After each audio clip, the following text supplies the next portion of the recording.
Bom dia, estamos de volta hoje, para nossas lives. Pretendo, reiniciando hoje, voltar a fazer lives uma vez na semana ou em dias de sexta-feira pela manhã, quando, claro, eu estiver sem atendimentos a realizar no campo profissional da psicanálise, sem outras responsabilidades, seja com família ou grupo filosófico religioso do qual faço parte, ou outras, acadêmicas, enfim. Ou farei lives no sábado à tarde ou à noitinha, geralmente às 18 horas, que me dá um tempo para relaxar um pouco e poder estar aqui falando a vocês. A proposta hoje é de falarmos sobre o livre-arbítrio, um livro de Santo Agostinho, um filósofo cristão. E ao falar esse termo, filósofo cristão, numa breve introdução, Agostinho é parte daqueles pensadores que vão estar buscando unir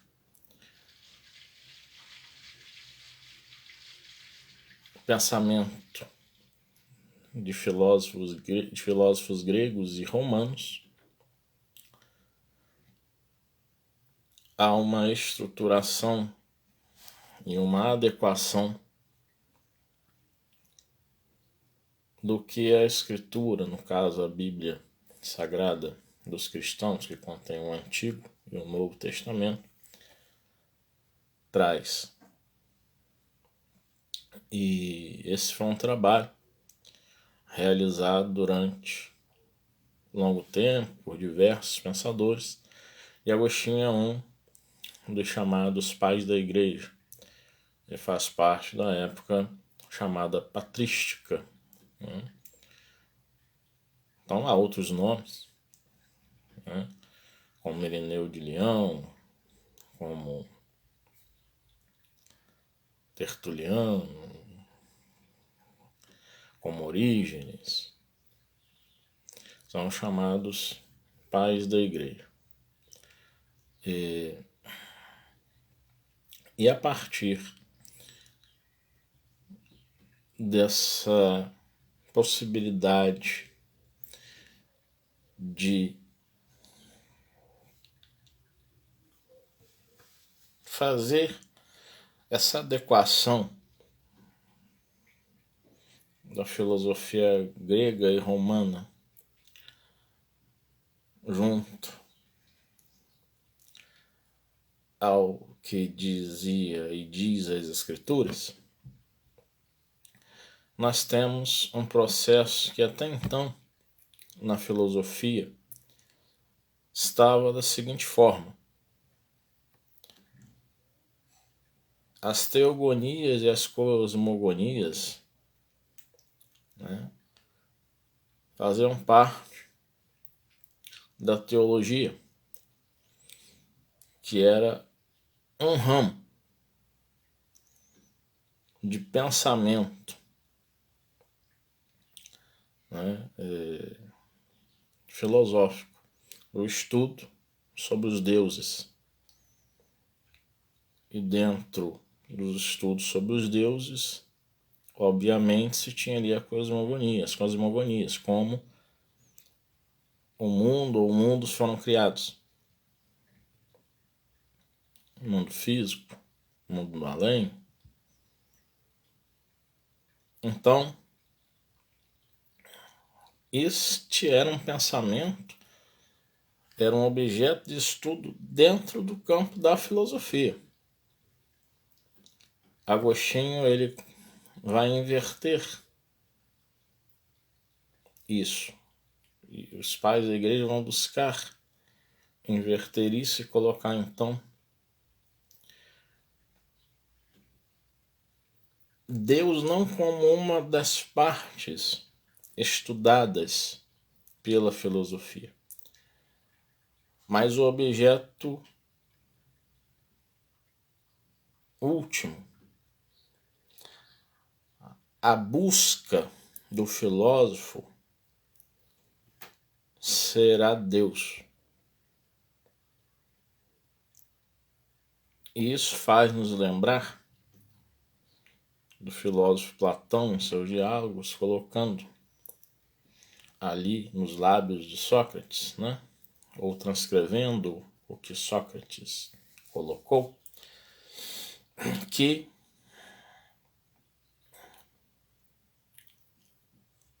o filósofo ele busca a morte, porque na morte ele vai ao encontro da verdade. Obviamente, Sócrates não está falando aí de Deus. Ele não diz que Deus é a verdade. Mas Sócrates está dizendo que ao morrer-se, ele iria se encontrar com a verdade, de se ter algo para além da morte, ou ele iria se encontrar com aquilo que seria o não ser, o não existir, o nada. E que das duas maneiras ele seria feliz. Então, quando, falando estritamente sobre Santo Agostinho, ele coloca que vai se haver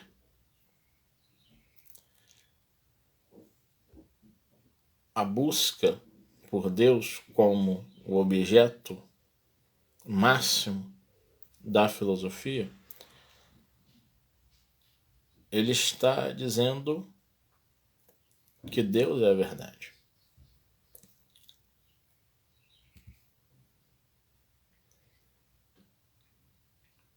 Porque Deus, na definição cristã, ele é o sumo bem.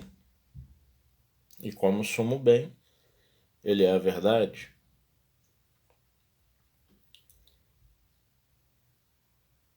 Então, Agostinho coloca esta visão. E ao colocar isso, ele vai fazer o que os teólogos atuais, né, dizem, que a teologia não deve ficar subjugada à filosofia. É o contrário.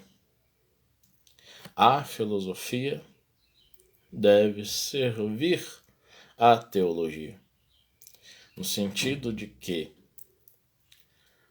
o pensamento racional, que, segundo Santo Agostinho, vai nos aproximar da verdade, logo no pensamento agostiniano de Deus, fará com que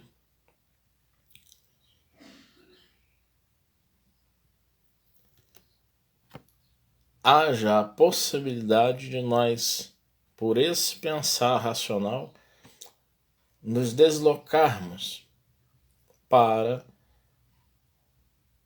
a visão maior através da razão, tanto da visão quanto uma conexão com Deus. Então, Santo Agostinho ele vai estar colocando sobre isso. Então, nessa breve introdução, nós já temos um aspecto que é o seguinte: não se pode, dentro do pensamento de Agostinho, Se falar de mundo, de homem, se falar de mal, de bem, sem que consideremos Deus, porque é o Ser Supremo. E aí é que entra um grande problema, e que neste livro, sobre o livre-arbítrio, ou em algumas outras traduções do livre-arbítrio, é um problemão para o pensamento cristão, que é o problema do mal. Porque como Deus, sendo o sumo bem, ele pode ter criado um mundo onde haja tanto mal. Mas nós vamos chegar lá. Para se pensar sobre esses aspectos, né, de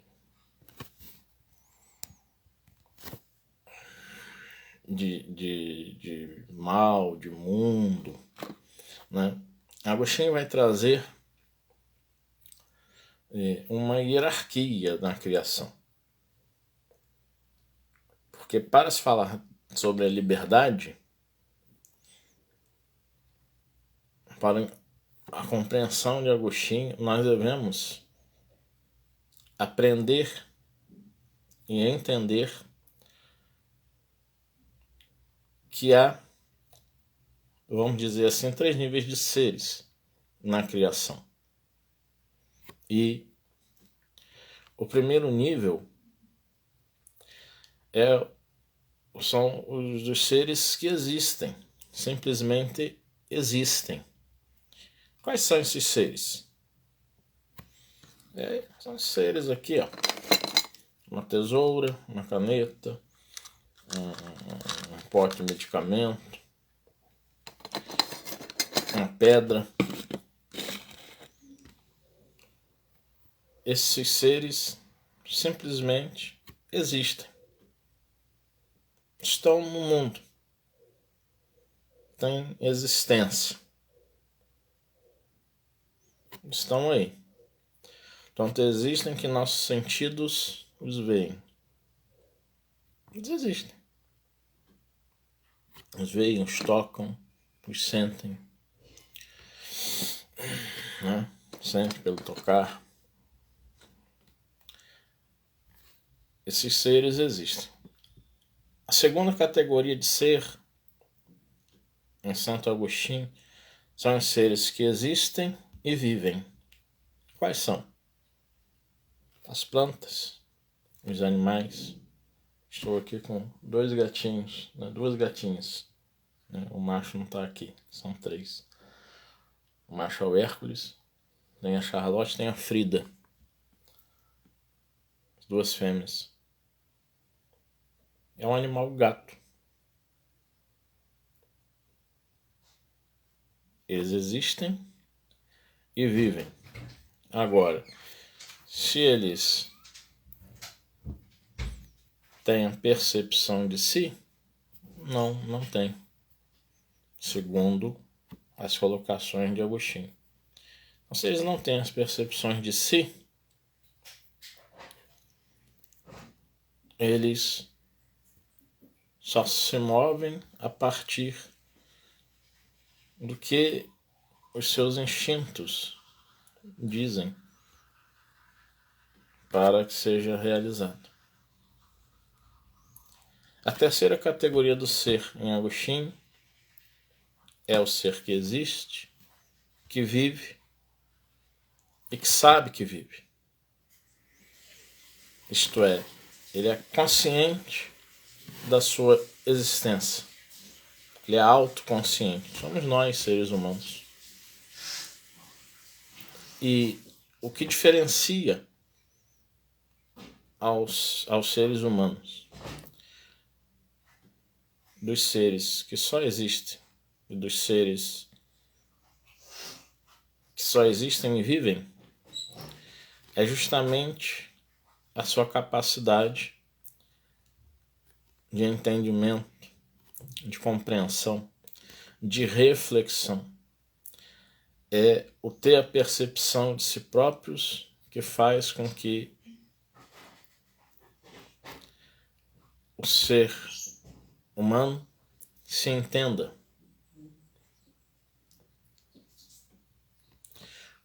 como existente, como vivente, que sabe que existe, que sabe que vive. De algum modo, isso faz nos lembrar a frase, pensando estritamente em nós, seres humanos, de René Descartes, que diz: penso, logo existo. Na verdade, segundo a melhor tradução, seria duvido, logo existo, ou logo sou.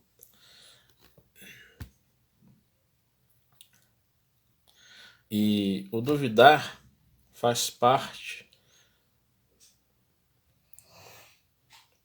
dessa autoconsciência que nós seres humanos temos, porque diferente de um ser que só existe, uma tesoura, uma garrafa, uma pedra, um pote de medicamento, um livro, diferente do ser que existe e vive, como o exemplo que eu dei dos gatinhos aqui, né? Um gato, um cachorro, um cavalo, eles podem estar com um problema de saúde sério e não podem comer determinados alimentos. Vamos colocar alimentos com gorduras. Se a gente colocar um alimento gorduroso, uma carne gorda na frente desses animais, eles não vão raciocinar que eles não podem, não devem comer, que isso vai lhes fazer mal. Eles simplesmente vão se mover nos seus instintos e vão comer.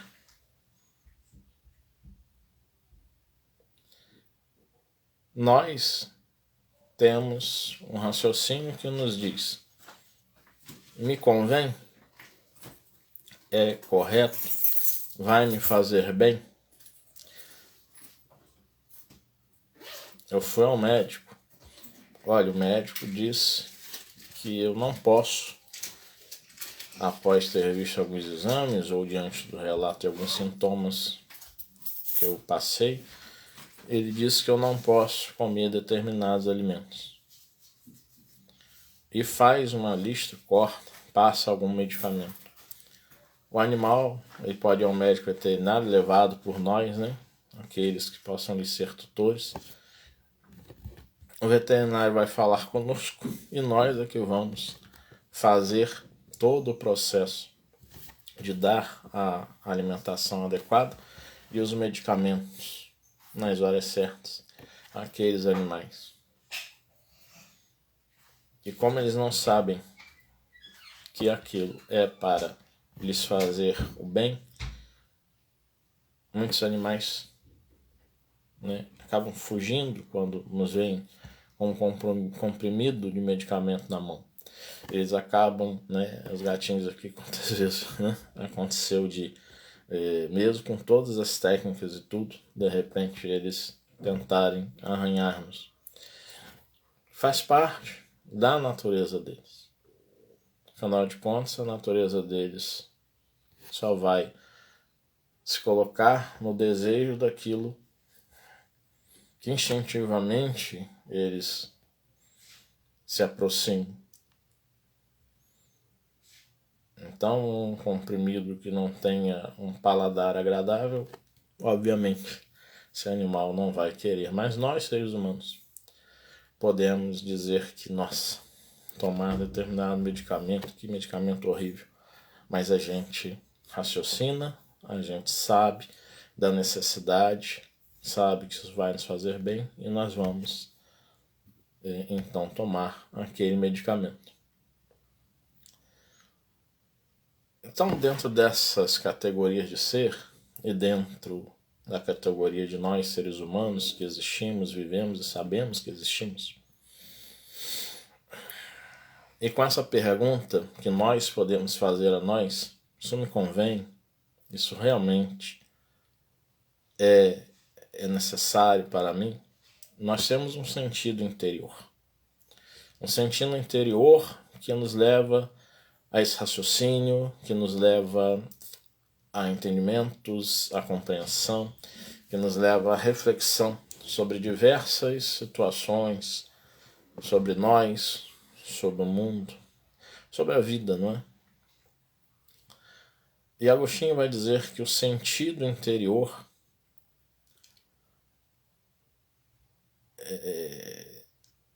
que nos leva a essa reflexão é o que vai nos permitir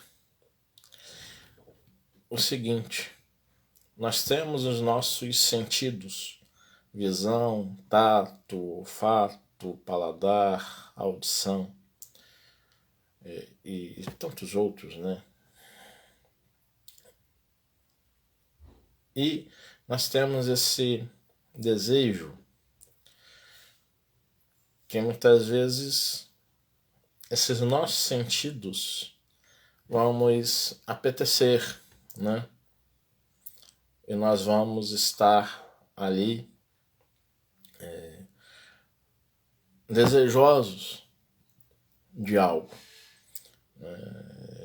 A questão do alimento, né? Por exemplo, estou desejosa de comer aquele hambúrguer, mas eu sei que não é recomendado. Para mim, independente eu ter problema de saúde ou não, porque não é uma alimentação sadia. De outra feita, a gente para nas vitrines das lojas, e sejam virtuais ou físicas, e nós temos o desejo de adquirir, de comprar, né?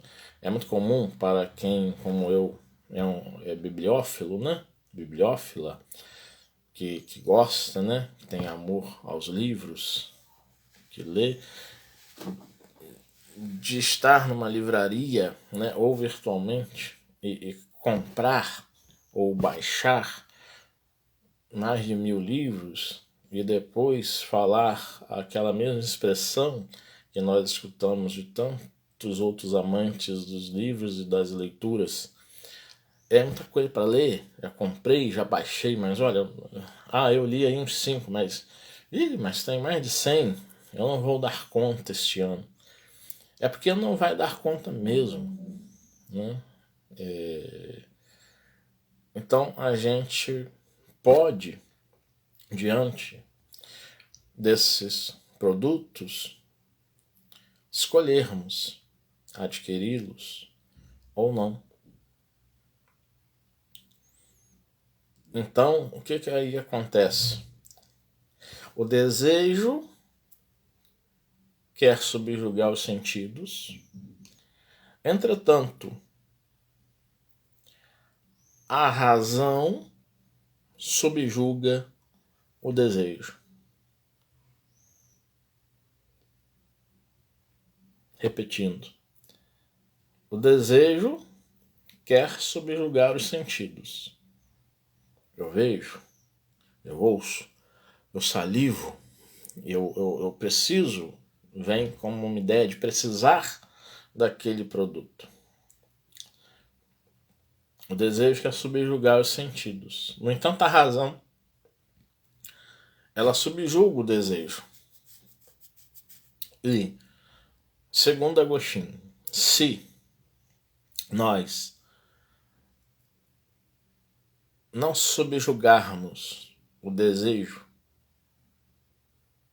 através da razão, se nós invertermos esta ordem e realizarmos tudo quanto desejamos,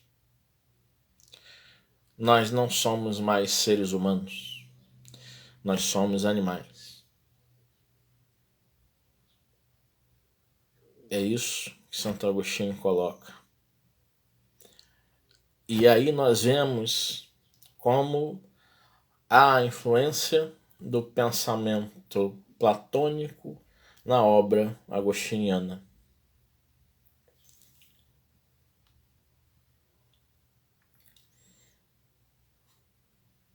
E por que a razão pode subjugar o desejo? Porque, como seres racionais, como seres que existem, que vivem, que sabem que vivem, é possível que a razão subjugue o desejo, porque Agostinho tem uma expressão que ele fala que é palácios da memória. O que isso quer dizer?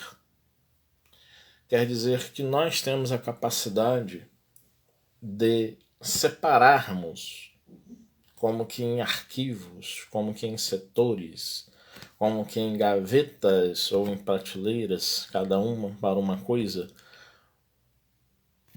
o que percebemos pelos nossos sentidos. Por exemplo, esse vidro desse suplemento, magnésio PA, o que acontece? Eu tenho aqui várias cores, eu tenho o azul, o verde, eu tenho o azul mais claro, o azul mais escuro. E notem que eu estou usando da linguagem, né? E estou falando, descrevendo as cores. Por que eu faço isso?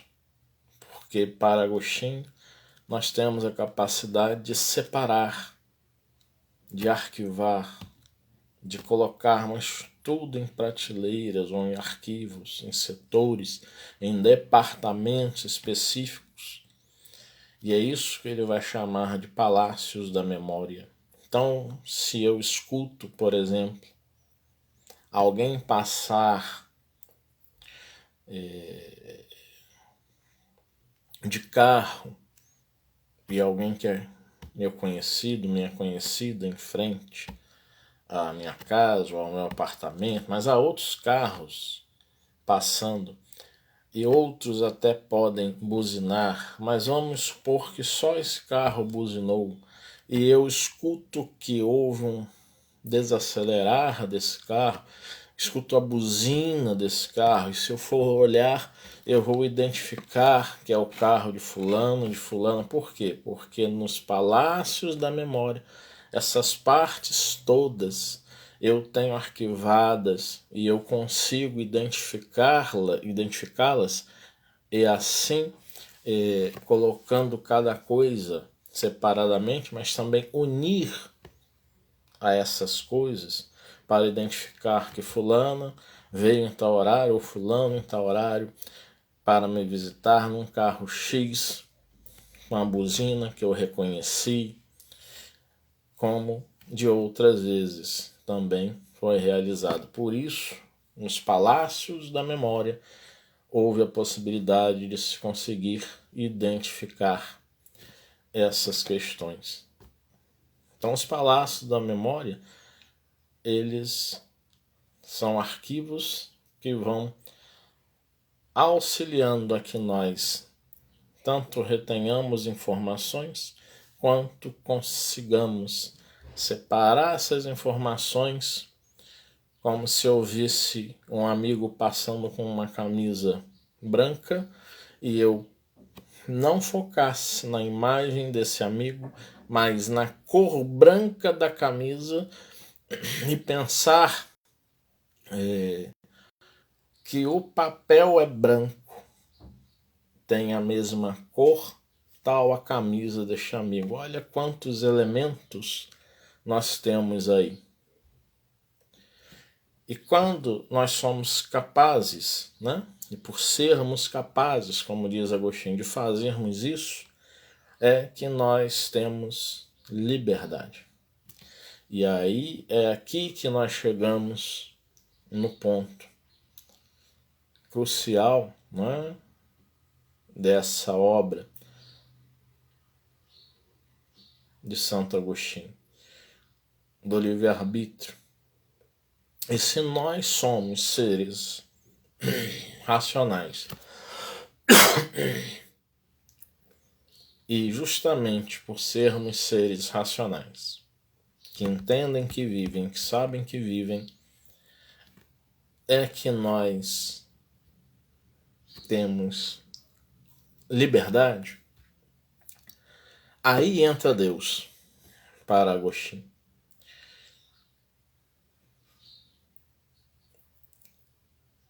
E aí, gente, sou livre até que ponto? Somos livres até que ponto? Podemos fazer tudo o que queremos? Podemos seguir à vontade tudo o que desejamos? Santo Agostinho vai dizer que nós temos liberdade para escolher. Porém, nós podemos até fazer, não vou dizer tudo, mas muito do que desejamos. Mas dentro desse muito, há o que é bom, há o que é ruim. E ao fazer o que é bom, nós vamos estar em harmonia com a lei de Deus, para Agostinho. E ao fazer o que é ruim, nós vamos estar sendo contrários a essa lei.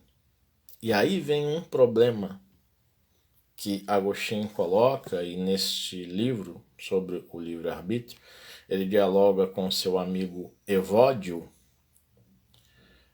E Evódio pergunta a Agostinho para poder entender também essa questão da liberdade e o mal que há no mundo, porque quando se fala em liberdade, há liberdade de escolha, que consequentemente a se escolher há aí a ação, e essa ação pode ser positiva ou negativa, pode ser boa ou pode ser má. E Evódio pergunta se Deus é o criador do mal. E Agostinho inicia respondendo a Evódio. Primeiro precisava entender sobre que mal ele estava se referindo. Porque há um mal que se sofre, e esse mal que se sofre, ele faz parte, por exemplo, de um fator de doenças. Eles podem vir e se fala então que essa pessoa está sofrendo um mal.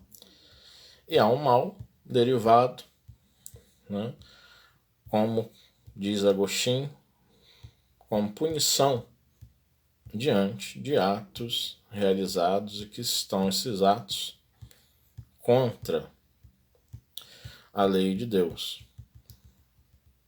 Então, no livro 1, né, a pergunta de Evódio a Agostinho é: Deus é o autor do mal? Então esse é o enunciado, né? Do livro 1, né? Antes não se separava sempre capítulos, era por livros, né? Então, livro primeiro, o livro 1. Evódio: diz-me, por favor, pode Deus ser o autor do mal? Agostinho: eu te direi, se antes me disseres tu a que mal te referes, porque dois são os significados que costumamos dar à palavra mal. Um, quando dizemos que alguém fez o mal. Outro, quando afirmamos que alguém sofreu algum tipo de mal. Então, olha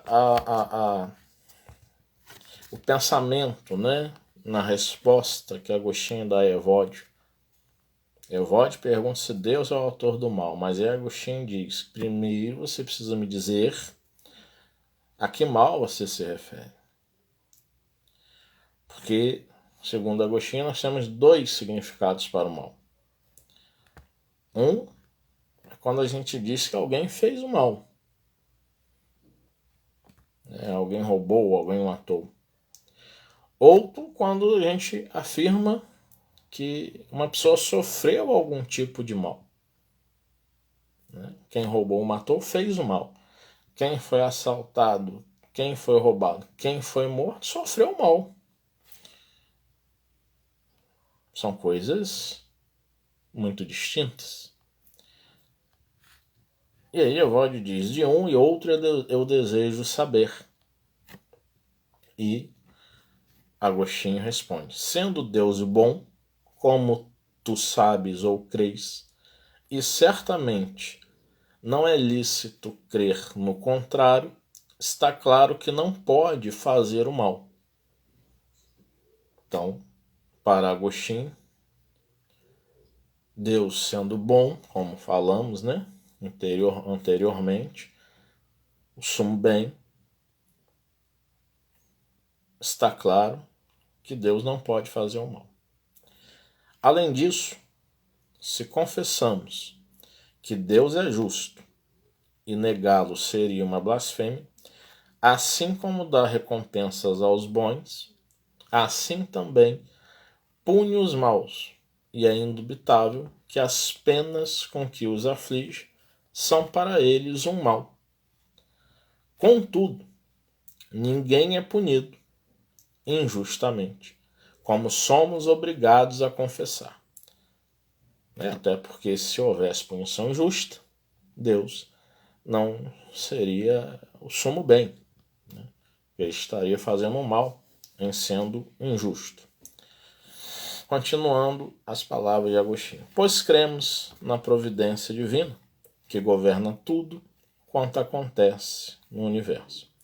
Segue-se, pois, que de nenhum modo Deus é o autor do primeiro gênero de mal, só do segundo. Bom, qual é, então, o mal que Agostinho fala que Deus é autor? Quando ele pune alguém. Isso dentro do pensamento agostiniano. É preciso que entendamos, né, que eu não estou aqui a falar como católico, como espírita, como umbandista. Eu estou aqui fazendo um exercício de pensamento. Estou aqui trazendo raciocínios, reflexões, fazendo um ato de pensar, isto é, filosofando, fazendo esse esforço, né, para filosofar. Não há aqui qualquer situação de crença. Vamos deixar isso bem claro. Então, segundo Santo Agostinho, Deus, esse sumo bem, em tendo o saber de que tal criatura por ele criada fez o mal, então essa pessoa merece punição. Não porque Deus assim o quis, mas por fruto do ato em desarmonia com a lei que aquela pessoa provocou ou promoveu. Continuemos. Evódio diz, é, portanto, outro o autor daquele primeiro gênero de mal, do qual podemos verificar não ser Deus o autor? Então, qual é, né, o primeiro gênero de mal? É esse mal que existe no mundo. E Agostinho diz, sim, certamente, já que não pode ser feito senão por alguém. Mas, se me perguntas quem seja este concretamente, não posso dizer-te, pela simples razão de que não há um único e determinado autor, senão que cada pessoa, ao não agir retamente, torna-se o verdadeiro e próprio autor de suas más ações. E se duvidas, considera o que antes dissemos, a saber, que a justiça de Deus pune as más ações. E claro está que não seriam justamente punidas se não procedessem da vontade. Agostinho está colocando para o ser humano a responsabilidade que tem em relação aos seus atos. E como quer dizer assim, olha, se você fez um ato injusto, se algo de ruim te acontece, isso é consequência desse ato injusto que você fez. Então você não tem do que reclamar. Você não tem que dizer eu não mereço isso. Não tem que dizer que a vida é injusta, porque você cometeu injustiça. Então você vai receber punição. E essa punição pode ser, de repente, receber não de Deus, segundo Agostinho, mas de outros homens, um julgamento injusto que possa trazer maiores dificuldades. E por que alguns homens podem dar a quem fez um ato injusto um julgamento injusto? Justamente pela consequência da sua injustiça. Já quanto à punição de Deus, vou abster-me de falar porque entraríamos em um campo teológico, religioso, e iríamos aqui desfocar do nosso assunto, só dizendo que algumas religiões cristãs, como a católica e a protestante, falam que a punição, por exemplo, na outra vida seria um inferno.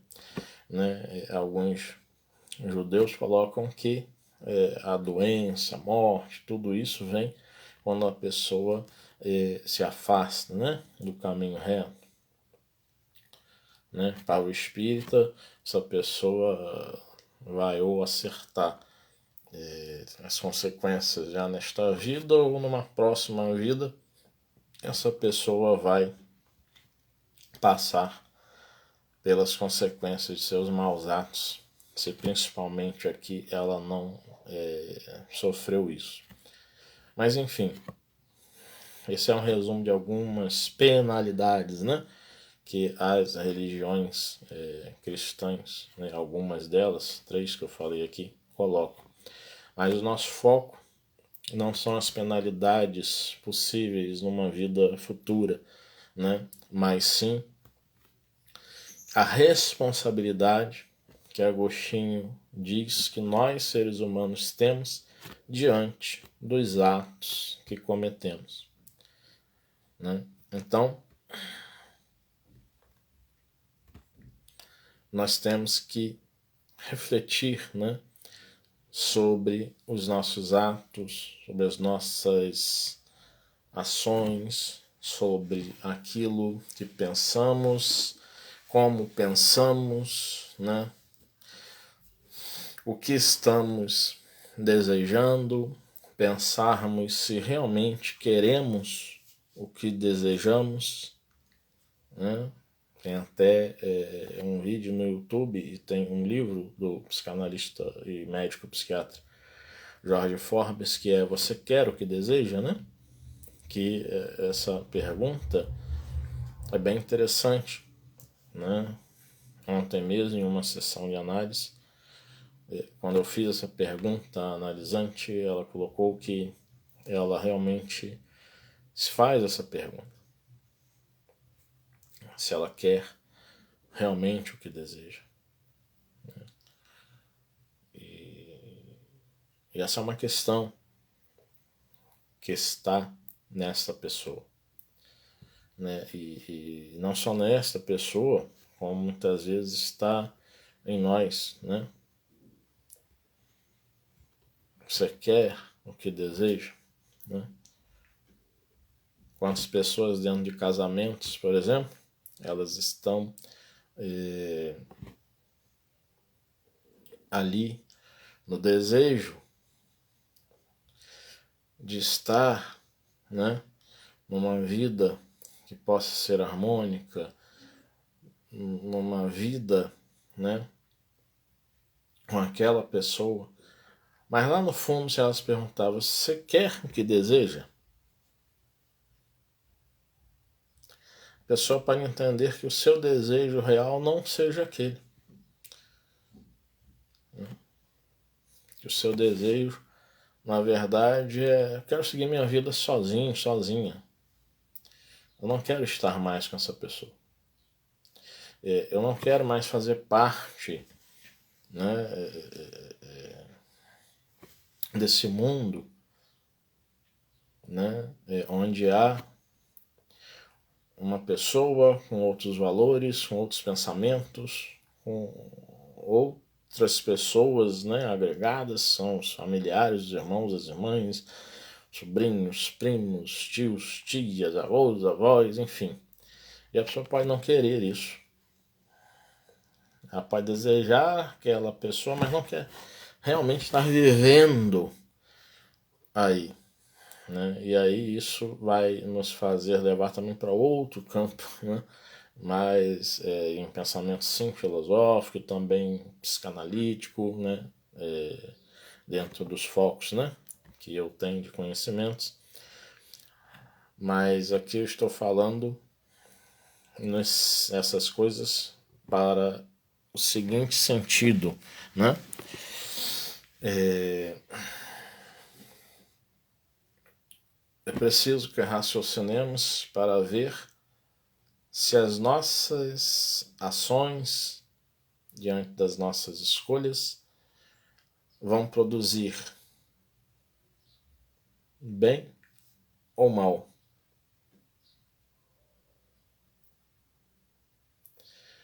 Então, até que ponto eu estou verdadeiramente sofrendo um mal por me manter em uma relação? Ou eu não estou sofrendo um mal, eu estou fazendo este mal em mim por não conseguir me desconectar. E aí é que entra o que Agostinho responde a Evódio, né, ampliando o que ele colocou para Evódio. O autor do mal é o autor de suas más ações.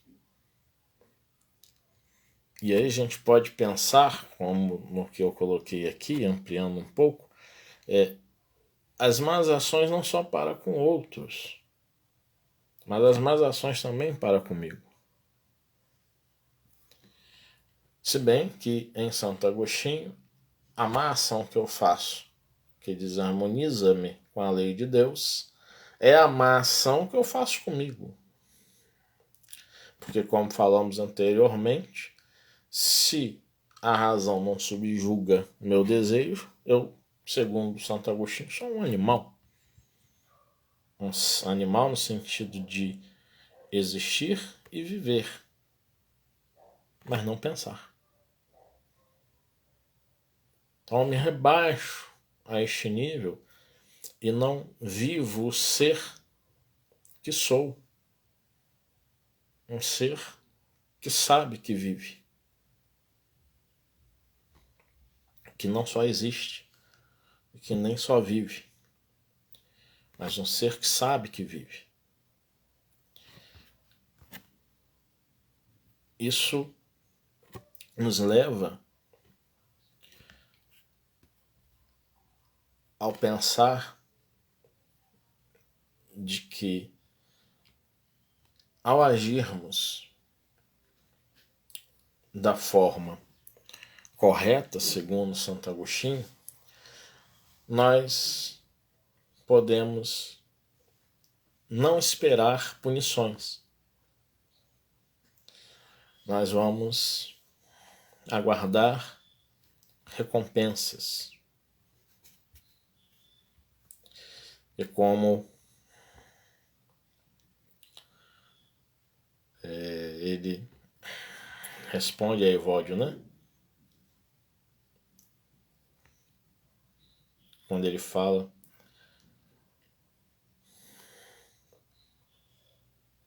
que Deus é justo e negá-lo seria uma blasfêmia. Assim como dá recompensas aos bons, assim também pune os maus. Então, o que uma pessoa boa, segundo Agostinho, pode esperar, né, é ter recompensa. Agora,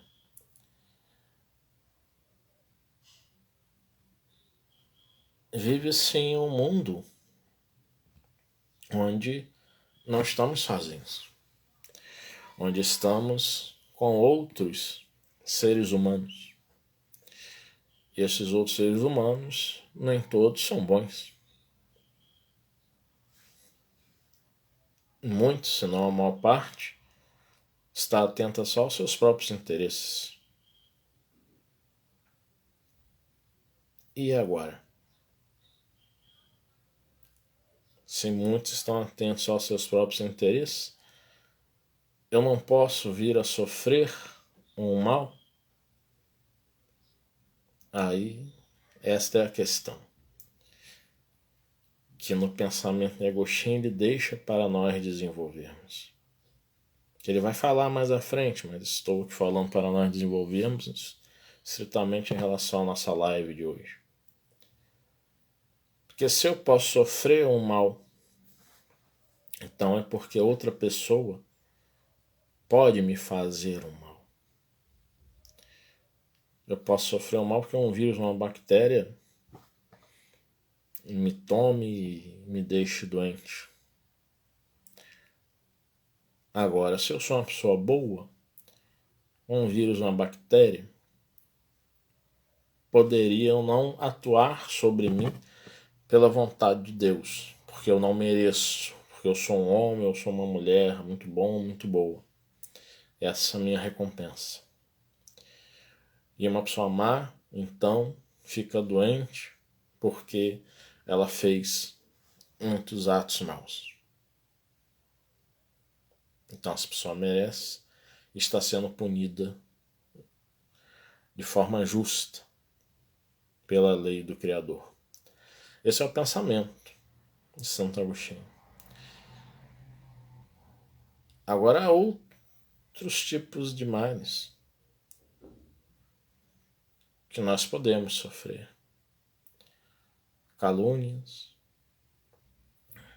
intrigas que sejam feitas por este ou aquele motivo, inimizades gratuitas, não é?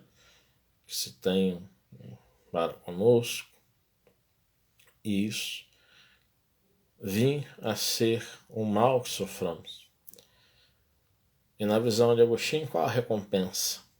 Poderá ser dada aí. A recompensa de que a verdade um dia será revelada.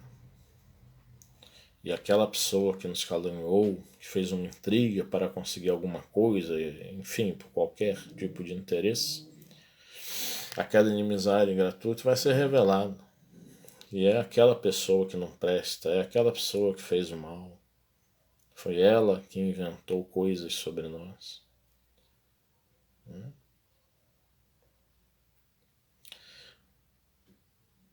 E para enfrentarmos esses reveses, essas adversidades, nós precisamos, e aí entra uma outra influência na obra de Santo Agostinho, que é a influência da filosofia estoica. Né?